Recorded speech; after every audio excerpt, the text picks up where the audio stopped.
Manipuri Wari Pambi Channel tabiriba pumnamakpu amuh hana taramna oksari ngasisu mayamgi ngaihak pothananabgidamak anauba wari masa ani khaktang uduna laksari ahanbagi mayamda kudol tamjagadauriba wari masa asi Manipuri translation story amakhakni wari masa asigi mamingna hangdou hairiba wari masa asini wari masa se Sadat Manto Hasanna iba wari masani Manipuri da handok piba Kaisam Rio Kumar hauzik tami narasi wari masa hangdo u akhanaba rail gari ado Amritsar dagi numit yungba matung pung ani dagi tharakpaduna numidangi pung nipalda Mughal parada thunglami khongsattuda mi kaya hatkhi kaya amana aso apan nanglami aduga kaya amana hiba khangnaramde ayukki pung tara taba matamda Sirajuddin na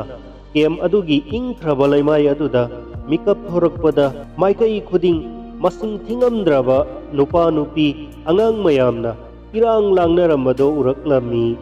magi wakhal amasung haksangi indri singi pangal amukka hena sontharakpagum tawi masu thoktraba atiyada hana koina tuminna yengduna lai kem aduda miyamna sathok chasin taunariba launariba khuding Sirajuddin pumnamak uda tadabagummi kanagumbanadi wakhal ungduna lairibagum khangani madusu natte gyan mangbani itaw tauna laibani masu thoktraba atiyada yenglambadi Sirajuddin khangaudana numiti mangal urai yaklaba mangal atuna magi unsagi tukhong singda yairai adudagi amuk mikap thorai thodok sing mathang mathang magi wakhalda mami tarai lut tauba mai thaba chenaba station nongmai kapa ahing adudagi sakina Sirajuddin khanghaudana hogalai adudagi akoibada lairiba miyam ado ingangawna masing lepnaba honarai pung ahum sumna kem aduda koichat chalami adubu naha oiribi magi amata poksabi sakina budi thiba phanglamde mafam khuding irang thoklami kanagumbana mama natraga masabu thidi kanana masanupi natraga magi nupibu koiti thidi Sirajuddin toktabana amadi wakhalgi awabana thalladuna masi amada phamthai aduga karamna kadaida sakinaga maga kainakhiba haiba ningsingnaba honarai adubu sakinagi mamagi asiba haksangi sakam adu khakta urai lambida mabukto hogaiduna hatkhiba sakam ado masidagi henba mahak karimata khanthaba ngamlamde sakinagi mama sire Sirajuddin gi minmang maktada mahak sikibani siramdai aroiba sor amaga loinana aibu hundoklamlo sakina abu thunamak mafam asidagi uduna sathro haina sinarambi adugumbi sakina do kadaida sathre masanupi sakina do maga loinakhi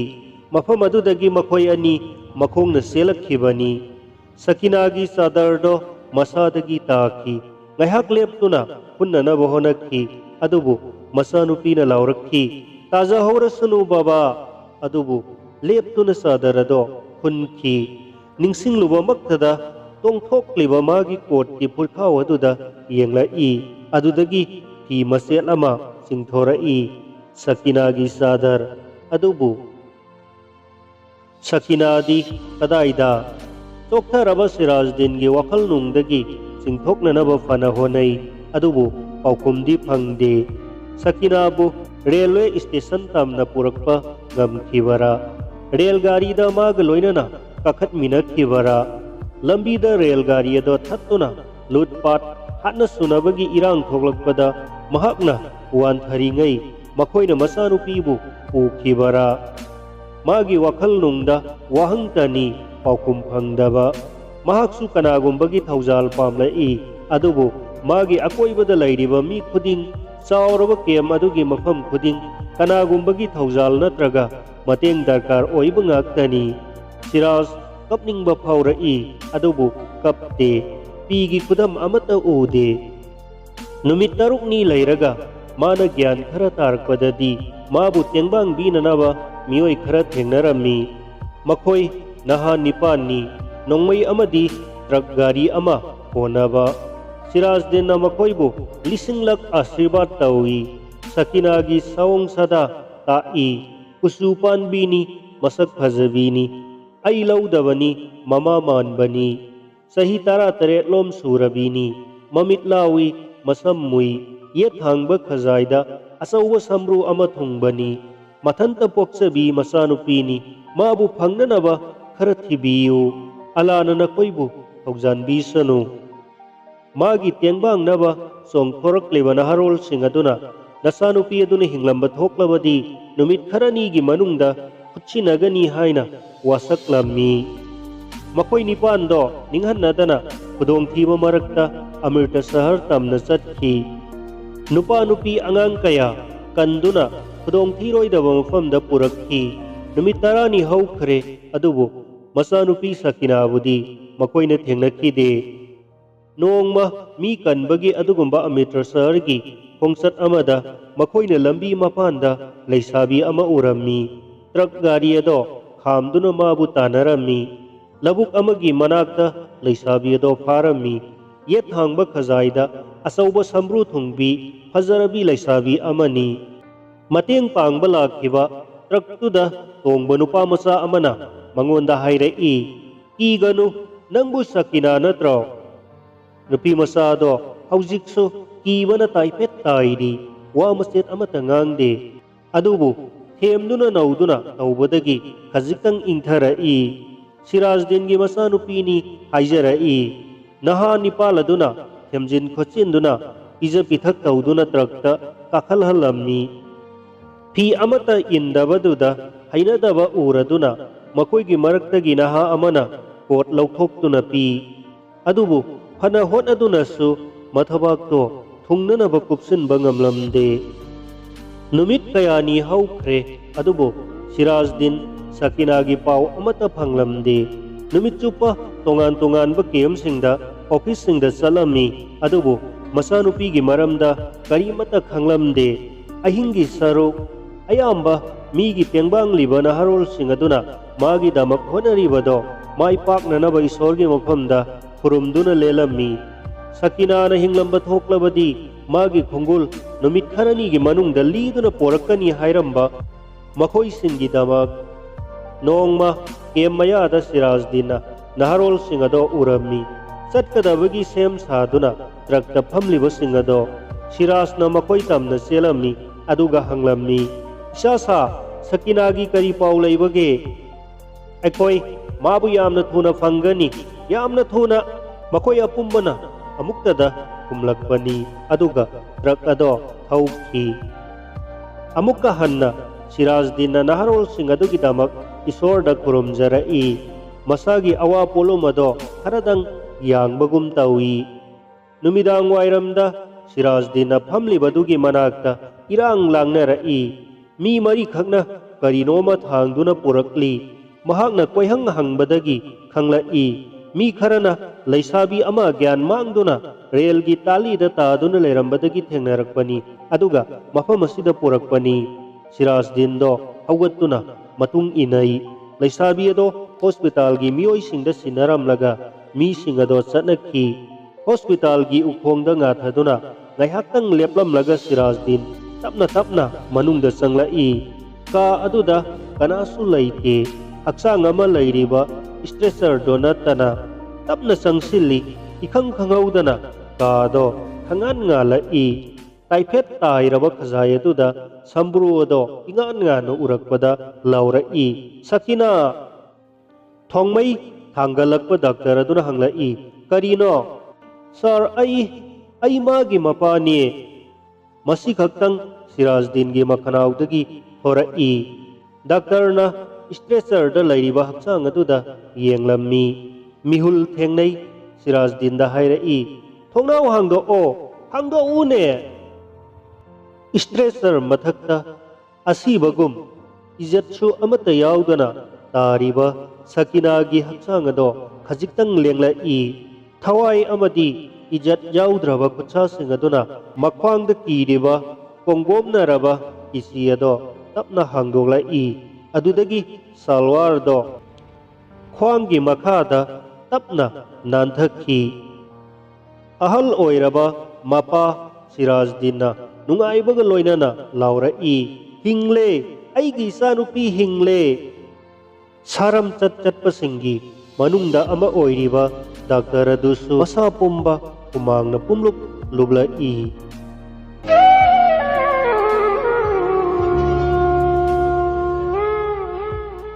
ꯍꯧꯖꯤꯛ ꯑꯃꯨꯛ ꯑꯔꯣꯏꯕꯗ ꯑꯅꯤꯁꯨꯕ ꯑꯣꯏꯅ ꯃꯤꯌꯥꯝꯗ ꯈꯨꯗꯣꯜ ꯇꯝꯖꯔꯤꯕ ꯋꯥꯔꯤ ꯃꯆꯥꯁꯤꯒꯤ ꯃꯃꯤꯡꯅ ꯃꯤꯠ ꯅꯥꯍꯥ ꯌꯥꯎꯗꯕ ꯃꯇꯝ꯫ ꯋꯥꯔꯤ ꯃꯆꯥꯁꯤꯒꯤ ꯑꯏꯕ R.K. ꯕꯤꯗꯨꯔ꯫ ꯋꯥꯔꯤ ꯃꯆꯥꯁꯦ ꯅꯦꯁꯅꯦꯜꯒꯤ ꯊꯥꯛꯇ ꯃꯅꯥ ꯃꯊꯨꯝ kaya ꯐꯪꯂꯕ ꯃꯅꯤꯄꯨꯔꯒꯤ ꯁꯛꯅꯥꯏꯔꯕ ꯐꯤꯂꯝ ꯀ꯭ꯔꯤꯇꯤꯛ ꯑꯃꯗꯤ ꯑꯦꯛꯇꯤꯚꯤꯁꯠ R.K. ꯕꯤꯗꯨꯔꯅ ꯏꯗꯨꯅ 2012ꯗ ꯐꯣꯡꯕ ꯃꯤꯀꯨꯞ ꯈꯔꯗꯪ ꯍꯥꯏꯔꯤꯕ ꯂꯥꯏꯔꯤꯛ ꯑꯗꯨꯗꯒꯤ ꯂꯧꯊꯣꯛꯆꯕ ꯋꯥꯔꯤꯅꯤ꯫ ꯁꯣꯔꯣꯛꯀꯤ ꯃꯇꯥꯏꯗ ꯂꯩꯔꯤꯕ ꯎꯈꯣꯡ ꯑꯁꯦ ꯑꯩꯒꯤ ꯅꯨꯃꯤꯠ ꯈꯨꯗꯤꯡꯒꯤ ꯐꯝꯐꯝꯅꯤ꯫ ꯍꯔꯦ ꯀ꯭ꯔꯤꯁꯅ, ꯂꯥꯏ ꯑꯃꯒꯤ ꯃꯃꯤꯡ ꯁꯣꯟꯕꯅꯤ ꯍꯥꯏꯅꯩ, ꯑꯩꯒꯤꯗꯤ ꯍꯤꯡꯅꯕꯒꯤ ꯈꯣꯜꯂꯥꯎꯅꯤ꯫ ꯃꯤꯅꯨꯡꯁꯤ ꯍꯥꯏꯕ ꯂꯤꯔꯕ ꯋꯥꯐꯝ ꯑꯗꯨꯗ ꯊꯥꯖꯔꯤꯕ ꯃꯤꯑꯣꯏꯁꯤꯡꯗꯒꯤ ꯄꯩꯁꯥ 5-10ꯗꯪꯗ ꯑꯣꯏꯔꯕꯁꯨ ꯅꯤꯕꯗ ꯐꯪꯅꯕ ꯂꯥꯎꯗꯕ ꯌꯥꯗ꯭ꯔꯕ ꯈꯣꯜꯂꯥꯎꯅꯤ꯫ ꯁꯥꯙꯨ ꯕꯩꯁꯅꯣꯞꯁꯤꯡꯅ ꯁꯤꯕ ꯀꯤꯗꯕ ꯃꯈꯩ ꯁꯥꯎꯅꯔꯤꯕꯁꯦ ꯅꯤꯡꯖ ꯂꯥꯠꯆꯔꯤꯕ ꯏꯁꯇꯗꯦꯕ ꯑꯗꯨꯕꯨ ꯑꯄꯃꯥꯟ ꯇꯧꯔꯕ ꯃꯇꯝꯗꯅꯤ ꯍꯥꯏꯕꯗꯣ ꯎꯠꯅꯅꯕ ꯂꯥꯏꯅꯤꯡ ꯂꯥꯏꯁꯣꯟ ꯇꯧꯕ ꯀꯥꯡꯕꯨꯅ ꯃꯍꯥꯄꯥꯞꯅꯤ ꯍꯥꯏꯗꯨꯅ ꯑꯩꯕꯨ ꯁꯥꯎꯒꯅꯤ, ꯗꯣꯁ ꯇꯧꯒꯅꯤ꯫ ꯑꯗꯨꯕꯨ ꯃꯤ ꯑꯃ ꯑꯣꯏꯅ ꯄꯣꯛꯂꯒ ꯐꯪꯐꯝ ꯊꯣꯛꯄ ꯑꯙꯤꯀꯥꯔ, ꯃꯤꯠ ꯎꯕ ꯍꯥꯏꯕꯗꯣ ꯐꯪꯂꯝꯗ꯭ꯔꯕꯗꯤ ꯃꯈꯣꯏꯁꯨ ꯂꯦꯞꯅꯃꯛ ꯃꯍꯥꯄꯨꯏꯅ ꯐꯪꯒꯗꯕ ꯂꯝꯕꯤ ꯉꯥꯛꯇ ꯈꯟꯗꯨꯅ ꯆꯠꯂꯝꯗꯕꯁꯨ ꯌꯥꯏ꯫ ꯏꯁꯣꯔ ꯍꯥꯏꯕꯗꯣ ꯊꯥꯡꯒꯩ ꯁꯦꯡꯅ ꯂꯩꯔꯕꯗꯤ ꯑꯩ ꯃꯍꯥꯛꯀꯤ ꯃꯥꯌꯣꯛꯇ ꯄꯨꯛꯅꯤꯡꯒꯤ ꯂꯥꯜꯍꯧ ꯏꯔꯥꯡ ꯊꯣꯛꯍꯟꯗꯨꯅꯇ ꯂꯩꯔꯕꯅꯤ꯫ ꯑꯩ ꯕ꯭ꯔꯤꯒꯅꯤ,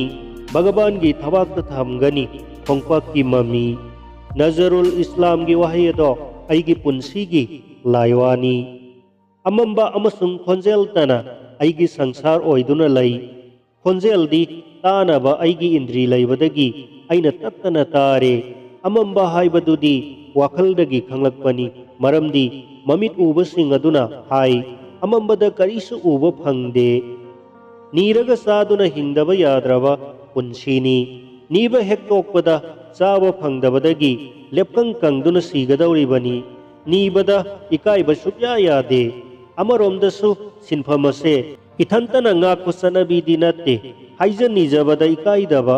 ꯏꯖꯠ ꯈꯥꯛꯇꯅ ꯁꯦꯜ ꯄꯤꯖꯅꯕ ꯅꯠꯇ꯭ꯔꯒ ꯈꯨꯗꯣꯜ ꯄꯣꯠ ꯆꯥꯎꯅ ꯀꯠꯅꯕ ꯍꯥꯏꯕꯁꯦ ꯉꯁꯤꯒꯤ ꯁꯚ꯭ꯌꯇꯥꯒꯤ ꯅꯤꯌꯣꯝꯅꯤ꯫ ꯑꯩ ꯀꯥꯎꯗ꯭ꯔꯤ, ꯅꯤꯡꯁꯤꯡꯂꯤ꯫ ꯃꯤꯈꯜꯒꯤ ꯃꯇꯝ ꯂꯥꯛꯄꯗ ꯅꯥꯒꯔꯤꯛ ꯑꯃ ꯑꯣꯏꯕꯒꯤ ꯏꯁꯥꯗ ꯆꯦꯟꯅꯔꯤꯕ ꯑꯙꯤꯀꯥꯔ ꯑꯁꯤꯕꯨ ꯀꯅꯥꯅꯣ ꯀꯔꯅꯗꯥꯇꯥ ꯑꯃꯅ ꯂꯨꯄꯥꯒꯤ ꯃꯇꯦꯡꯅ ꯑꯩꯉꯣꯟꯗꯒꯤ ꯅꯤꯖꯈꯤ꯫ ꯅꯤꯗꯨꯅꯇ ꯂꯩꯔꯕ ꯑꯩꯉꯣꯟꯗ ꯃꯈꯣꯏꯅ ꯑꯃꯨꯛ ꯅꯤꯔꯛꯈꯤꯕꯅꯤ꯫ ꯑꯗꯨꯕꯨ ꯍꯥꯏꯖ ꯅꯤꯖꯕꯅ ꯆꯠꯅꯕꯤ ꯑꯃ ꯑꯣꯏꯔꯛꯂꯕꯁꯨ ꯃꯔꯨ ꯑꯣꯏꯔꯤꯕꯗꯤ ꯃꯃꯜ ꯈꯔ ꯄꯤꯔꯒ ꯅꯤꯕ ꯍꯥꯏꯕꯁꯤꯅꯤ꯫ ꯂꯦꯝꯅ ꯅꯤꯕ ꯍꯥꯏꯕꯁꯦ ꯄꯣꯠꯊꯣꯛ ꯌꯥꯝꯅ ꯂꯩꯕ ꯀꯔꯕꯥꯔꯃꯛꯇꯤ ꯅꯠꯇꯦ꯫ ꯆꯠꯂꯤꯕ ꯃꯇꯝ ꯑꯁꯤꯗꯗꯤ ꯂꯧꯁꯤꯟꯕꯅ ꯄꯨꯏꯅꯅꯤ, ꯄꯤꯊꯣꯛꯄꯅ ꯄꯥꯞꯅꯤ꯫ ꯀꯨꯏꯅ ꯁꯥꯟꯅꯕꯗ ꯈꯠꯅꯩ, ꯂꯥꯎꯅꯩ, ꯍꯥꯠꯅꯩ, ꯁꯨꯅꯩ꯫ ꯀꯅꯥꯁꯨ ꯃꯔꯤ ꯃꯇꯥ ꯊꯣꯛꯅꯗꯦ꯫ ꯍꯦꯛꯇꯃꯛ ꯗꯥꯟ ꯇꯧꯕ, ꯄꯤꯊꯣꯛ ꯀꯠꯊꯣꯛꯄ ꯍꯥꯏꯕꯁꯦ ꯁꯩꯇ꯭ꯌ ꯖꯨꯒꯀꯤ ꯋꯥꯔꯤꯅꯤ꯫ ꯀꯥꯟꯅꯗ꯭ꯔꯕ ꯅꯠꯇ꯭ꯔꯒ ꯀꯥꯟꯅꯐꯝ ꯂꯩꯇ꯭ꯔꯕ ꯄꯣꯠꯁꯛꯇꯅꯤ ꯄꯨꯛꯆꯦꯜ ꯆꯥꯎꯕ ꯁꯥꯗꯨꯅ ꯙꯔꯃ ꯂꯩꯕ ꯁꯛꯇꯨꯅ ꯂꯦꯝꯅ ꯄꯤꯊꯣꯛꯅꯔꯤꯕꯁꯦ꯫ ꯂꯥꯏꯗ ꯀꯠꯄ ꯁꯜ ꯃꯌꯥ ꯌꯥꯎꯗꯦ꯫ ꯃꯤꯇꯥꯡꯕ, ꯀꯗꯥꯏ? ꯅꯪꯒꯤ ꯁꯦꯜ ꯑꯆꯣꯏꯕꯗꯣ ꯑꯩ ꯂꯧꯁꯤꯟꯕꯤꯒꯦ꯫ ꯈꯣꯟꯖꯦꯜ ꯑꯃꯅ ꯍꯥꯏ꯫ ꯅꯨꯄꯤꯅꯤ, ꯈꯣꯟꯖꯦꯜꯒꯤ ꯈꯦꯟꯅꯕ ꯑꯩ ꯈꯪꯉꯤ꯫ ꯄꯩꯁꯥ 5-10 ꯁꯤꯅ ꯂꯨꯄꯥ ꯁꯥꯖꯤꯜꯂꯒ ꯂꯧꯈꯤ꯫ ꯑꯩꯅ ꯀꯨꯏꯅ ꯈꯖꯤꯛ ꯈꯖꯤꯛ ꯇꯨꯡꯈꯠꯆꯔꯛꯄꯗꯣ ꯁꯦꯜ ꯑꯆꯣꯏꯕ ꯀꯥꯏꯕꯗ ꯂꯨꯄꯥꯗ ꯄꯩꯁꯥ 10ꯗꯒꯤ ꯇꯥꯗꯅ ꯁꯦꯟꯗꯣꯡ ꯂꯩ꯫ ꯏꯃꯤꯠ ꯅꯥꯃꯠꯇ ꯑꯣꯏꯔꯕꯁꯨ ꯎꯖꯔꯝꯂꯕꯗꯤ ꯕꯦꯡꯀꯤ ꯕꯥꯕꯨ ꯅꯠꯇ꯭ꯔꯒ ꯁꯤꯇꯤ ꯕꯁꯀꯤ ꯀꯟꯗꯛꯇꯔ ꯑꯃꯒ ꯈꯨꯠꯄꯥ ꯊꯝꯅꯕ ꯉꯝꯂꯝꯒꯗꯕꯅꯤ꯫ ꯑꯩꯅ ꯉꯝꯕ ꯎꯄꯥꯏꯒꯤ ꯋꯥꯡꯃꯗꯅꯤ꯫ marak marakta aigi nakta lakpa nupi asida paisa mangadang oirabasu aigi sendong khairamnaba hairui nangumbanasu thina sairamlaga nupi ado amuk lakhidre hey hanuba nang mafam asida phamba yadre nangi paisa nibagi thabak ado kadaidano mafam amada tawruro aibu tankhi mafam asidi aina sahi matam kuina phamjaraklabani kanadasu akaiba athingba pirubasu laite aina sonthangnana haijakhi pokpadagi namit tangduna khang udra malene sarkarna lambi pakhok chawtholakpagi thaurang paikhallaktuna pumnamak takhai temkhailaklabani sakni phiniba mayam mafam marang khangdana pangpham phamba yadrabani ko yaktaba khonjelda lauhalaki nungsi haitraba khut amana aibu laktuna soro soro singi ningthina phi thongdraba hasang ase nungai marakta singbada khet khetuna ubatle i tho i phajana haibada yadrabadi adu mangai nupa aduna kalak pen saikhi asol ana singna phamjanaba mafam machet ma phauba lairaktre atopa mafam ama thiba koichat chatli hai mitangba sigera khanglau laurakpa khonjel ga loinana hawa gari ama khanglep lepata khi sauningbado loihodri ma le thina sai thangduna makha tara i nang sibadi laidi garina takhai rubagi ai yel changgadoribani khangabro taba yengba nungaitaba mi su yawba male mamit udaduna tawbani pangthi thina so haibiba sumdedana amana hairakibani ibungo saurunu khuragi iraibaknani aina khamjili aina hana phamjaba mafam adudagi lambi semle haiduna tanthokpirakle ibungona mafam saba amatang yenglaga lamjing biramu aigi damakta ngangkhiba nupa aduda haijakhibani nupa aduna mafam amada pusinbirami ai ngaihak phamle mihul sengum senganabado namthai hare krishna ingnabagi kholawado amuk ningsingle haima kadaidagi mitang banone aigi potpham manak asida posinaga phatabane mangol oiraroi chathokro chalo a kadaidano mafamluso sidadine yararoi koyon bi aduna sau sau lauduna tala i aidi aigi phampham kanba ngamdana laklabani samaj ki mayoktagi sarkar gi mayoktagi nupi asidi thauna phana aigi mitangbagi mayoktagi mahakki chapchaba adhikar lairaba phampham ado ngakok kanthokli mahakki damak ai umongolni aigi umongolna taibangpal ibema khangdaduna tawbani hairamlaga ai amuk haugatle kadaidano aina mafam chaba phampham ama thirugadabasibo masi amada phamlabasu kaithelgi saruk natrabadi kanaba amatasu phangloi ma duna chatli hawa garina mikup kangdana seliba soroki mayai adudagi hapoknanaba honai ai sibadi lai mi zel changadabaduni luriba matam kharagi mamangda takhiba wahido nakong manungda khonthangna nilli kadaidagi mitang banone kaithel sal angaubadauna aigi lukmai mapa chap hekchana taksilakliba khara thaido une he nupi amana amuk yakna laura i lambi matai thibada nupi adugi potpham mapa thoklora male nupi adudi thawoide hana sanaramba wari ado makha sa thawi taibungo nahal makhai lengbi raktrabadi kari taure ina maibe mana kanna warkhrama leda marai koladuna kena nganghawi thaidokpa handokpa mafam khudingmaktagi kaya kuina kadai tana arepa karisu khangde chatpadi asum chathigani hingliba makhaidi saisu matek adugi matengna aigi laifam thira duna tapna satli khonjel amata tade saisu kok makhol adutani asikpada taribasi khut ani khakna aibu khangaudana inthuki ai phibam thina ture isin mensinki saru sayang ta ngairaba hakchang asibu trak laksinki aigi isada koima makhi bai lupa humpu khak phangle masina mapangda laibak yenglurasi mahigidi konararoi khonjel amana haiki nong nganbadagi numit taba phawbabu sikhakta phangbro tuduna lairaba ingonda amuksu thina saisilami nungpalgi sainada ai yamna waki asonbadagi akanbana munduna saba mina sa olakpagi ain ama semlaklibase kangjayibungda laiba laibak prajagi yaiphanaba sanga wangang ngangliba laibak kilo chingba singadugi marala mandir manungda tumil laikhraba ukangi lai aduna sinbara natraga aigi iraibak haiba ama lairabani iraibak adugi daitara sikhibanadi hena pharabani adumaktada siningle hairaga hingbagi mayaida luptuna asumak laidi masibu punsi hainabadura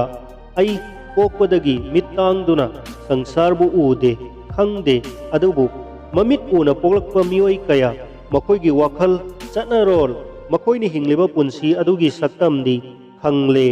thamoi sokna